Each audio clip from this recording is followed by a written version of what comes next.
भगवान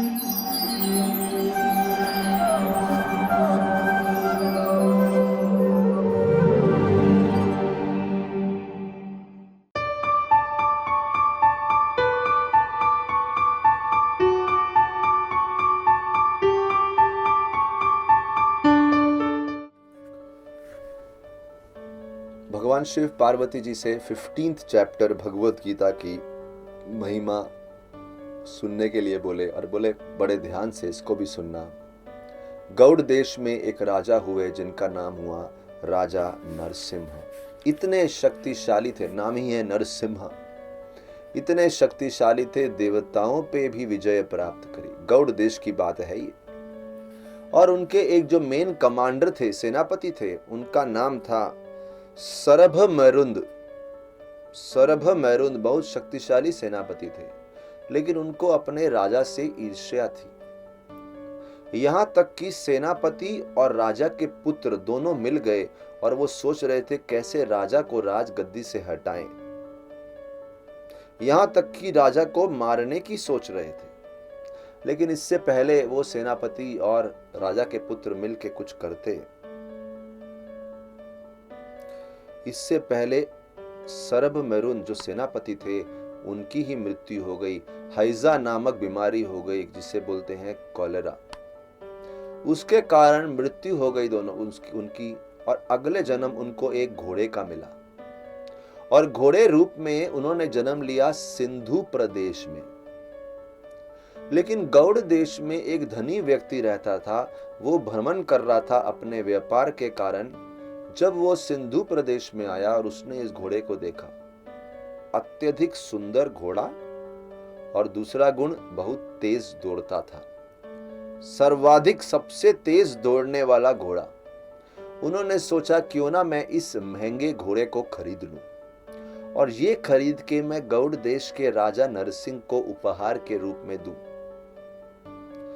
तो देखिए किस प्रकार से डेस्टिनी कैसी है, किस्मत कैसी है। जो सेनापति राजा को मारना चाहते थे, वो घोड़ा बन के सिंधु प्रदेश में जन्म लिए, जो कि गौड़ देश से दूर है। लेकिन सिंधु प्रदेश से कोई धनी व्यक्ति खरीद के लाया राजा को बेचने के लिए, उन्हीं राजा को बेचने के लिए जिनके सेनापति वो घोड़े बन गए।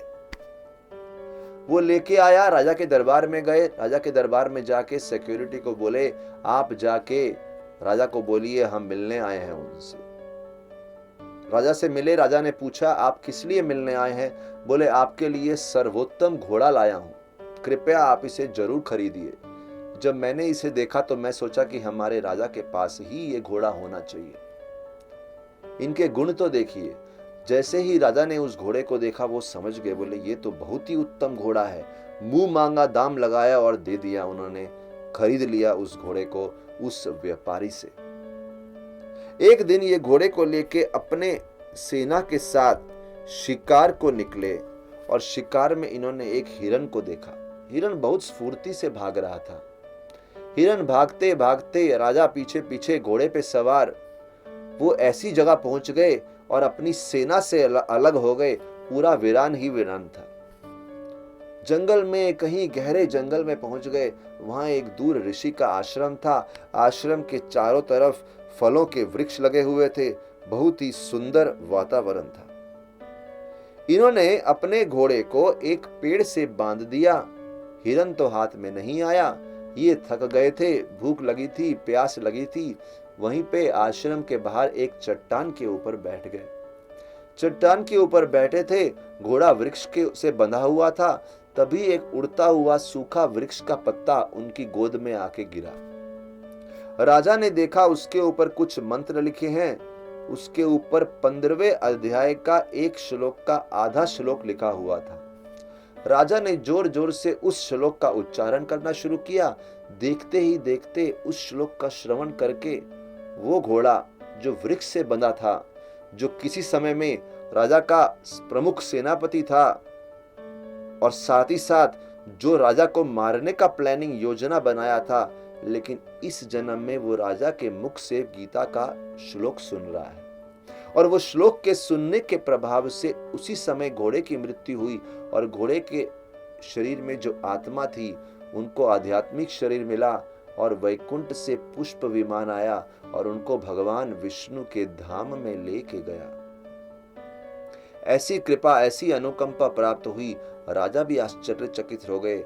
पहली बात तो ये घोड़ा कौन है और दूसरी बात ये मंत्र क्या है। जब वो आश्रम, नजदीक के आश्रम में गए, वहां पे बैठे हुए जो प्रमुख ब्राह्मण हैं उनसे पूछा। वो ब्राह्मण जिनको अपनी इंद्रियों पे पूर्ण रूप से संयम था, वो ब्राह्मण का नाम था विष्णु शर्मा। ब्राह्मण ने अपनी दिव्य दृष्टि से बताया, राजा, ये घोड़े वही थे जो एक समय में आपके प्रमुख सेनापति थे, जो किसी बीमारी के कारण मर गए थे, लेकिन ये आपको मारना चाहते थे। लेकिन इस जन्म में आपके ही मुख से इनको विशेष अनुकंपा प्राप्त हुई, क्योंकि जो मंत्र आप पढ़े हैं वो 15वें अध्याय का श्लोक है, और 15वें अध्याय का श्लोक में इतनी शक्ति है, अगर वो ध्यानपूर्वक सुना जाए तो ये श्लोक आपको इस जगत से मुक्त कर सकता है, भगवान के धाम प्राप्त करवा सकता है। राजा समझ गए कितनी शक्ति है। राजा ने भी पूरे 15वें अध्याय का पठन किया, उसको अपने प्रतिदिन की साधना बना ली, और राजा ने कुछ समय बाद अपना राज्य पुत्र को दे दिया, खुद वन में प्रवेश किए। पूरा जीवन बचा हुआ जो शेष जीवन था, 15वां अध्याय की साधना करी और अंत में भगवान विष्णु के चरणों की प्राप्ति करी। ये अध्याय 15वां का नाम है पुरुषोत्तम योग। केवल 20 श्लोक हैं, बहुत छोटा अध्याय है, लेकिन बहुत शक्तिशाली अध्याय है। यहाँ तक कि पूरे गीता का सार 15वें अध्याय में आता है। भगवत गीता अध्याय 15 पुरुषोत्तम योग की जय। हरे कृष्णा। ऐसे ही और भक्तिमय कार्यक्रमों के लिए देखिए हरे कृष्णा टेलीविजन। इसे प्राप्त करने के लिए आप अपने केबल अथवा DTH ऑपरेटर से संपर्क करें तथा और अधिक जानकारी के लिए आज ही डायल करें 8767-845-845। ऐसे ही और भक्तिमय कार्यक्रमों के लिए देखिए हरे कृष्णा टेलीविजन। इसे प्राप्त करने के लिए आप अपने केबल अथवा DTH ऑपरेटर से संपर्क करें तथा और अधिक जानकारी के लिए आज ही डायल करें 8767-845-845।